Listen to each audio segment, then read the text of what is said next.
Good day, everyone. I am Angel M. Pabalay, and today we will learn about mineralogy. And I know this is fun and interesting topic. For today's discussion, we will be dealing about elementary knowledge on symmetry elements of crystallographic systems, where at the end of this discussion, we will be able to give the definition of a mineral from the historical, legalistic to scientific perspective. We will also review the historical perspective of the science of mineralogy and two types of minerals.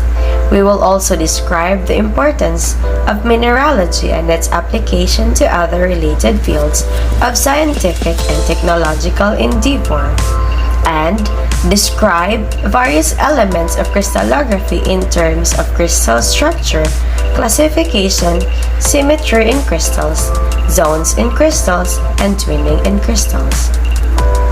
To begin with, what is mineralogy? Mineralogy is basically the science of minerals, which includes their crystallography, chemical composition, physical properties, genesis, their identification, and their classification. You will be interested to know that mineralogy is closely allied to mathematics, especially geometry, chemistry, and physics.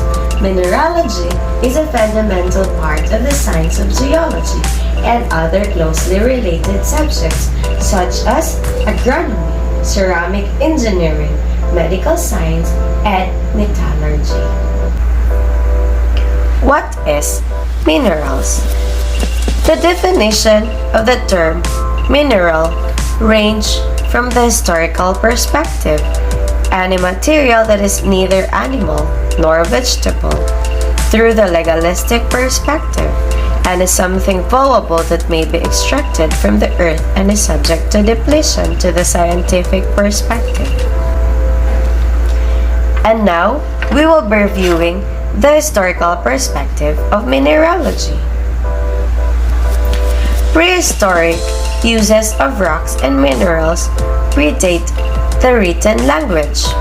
The evidence of such prehistoric uses include the following: the red and black mineral pigments, such as hematite and pyrolusite, that were used in cave paintings, and that diverse hard or tough minerals and rocks. Examples are jade, flint, and obsidian that were shaped into tools and weapons. In Kenya, such prehistoric tools dating 500,000 years have been located at an archaeological site within the Rift Valley at Olorgesailie in a rock district. In addition, mining and smelting of metallic minerals to produce gold, silver, iron, copper, lead, and bronze are also known to have predated written records. Importance of mineralogy. Minerals, and consequently mineralogy, are extremely important to economics, aesthetics, and science. Economically, the utilization of minerals is necessary if we have to maintain the current standard of living.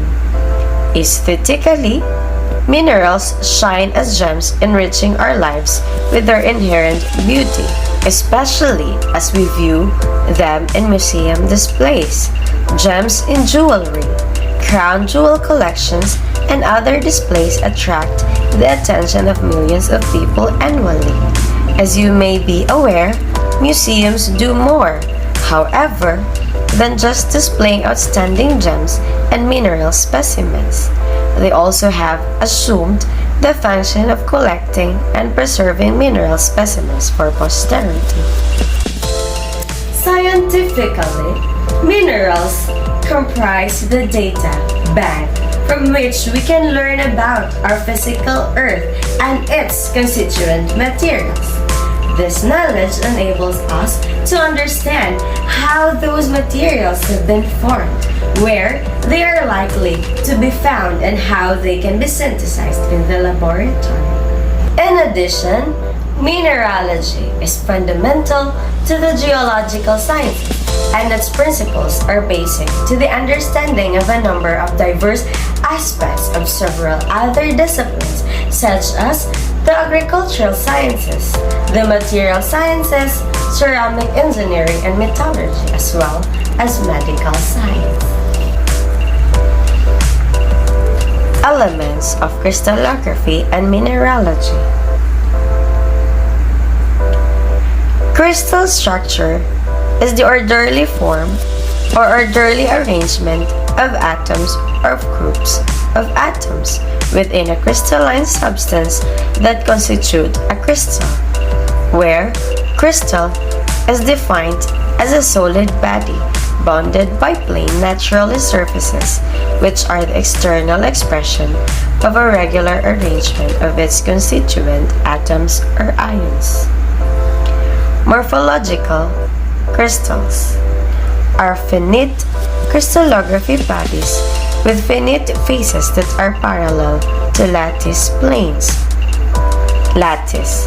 This is an imaginary three-dimensional framework that can be referenced to a network of regularly spaced points, each of which represents the position of a motif.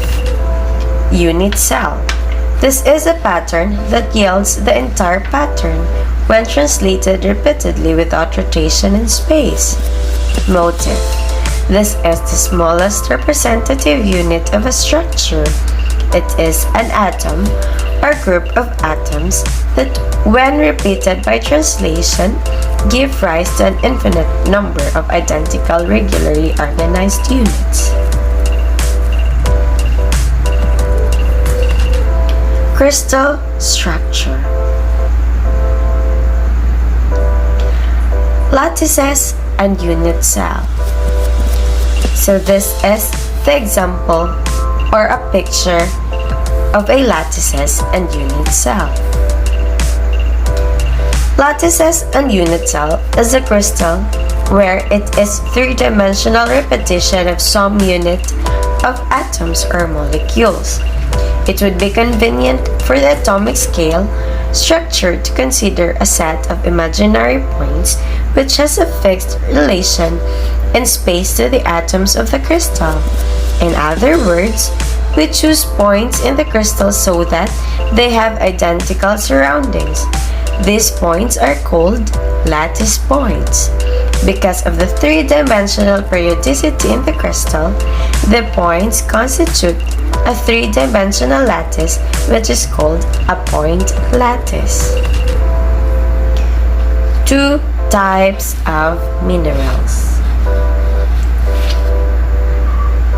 First type of a mineral is rock-forming minerals.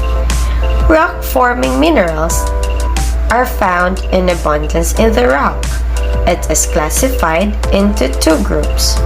First is primary minerals, are those which form directly from the solidification of magma or lava.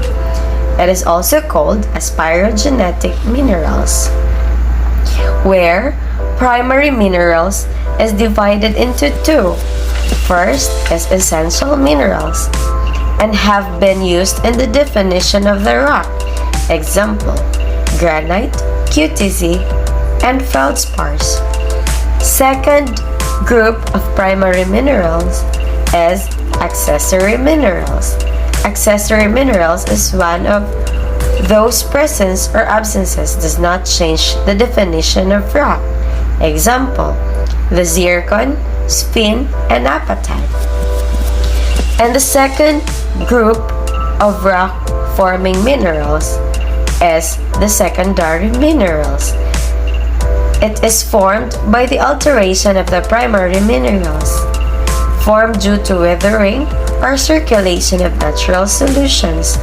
Example, the granite QTZ as primary and amygdaloidal basalt as secondary.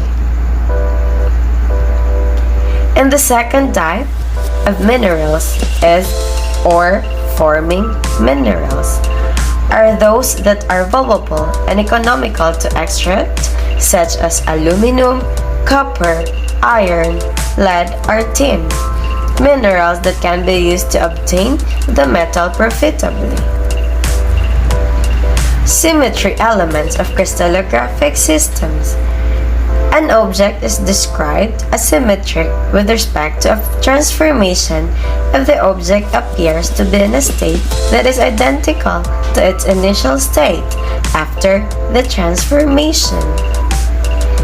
In crystallography, most types of symmetry can be described in terms of an apparent movement of the object, such as some type of rotation or translation.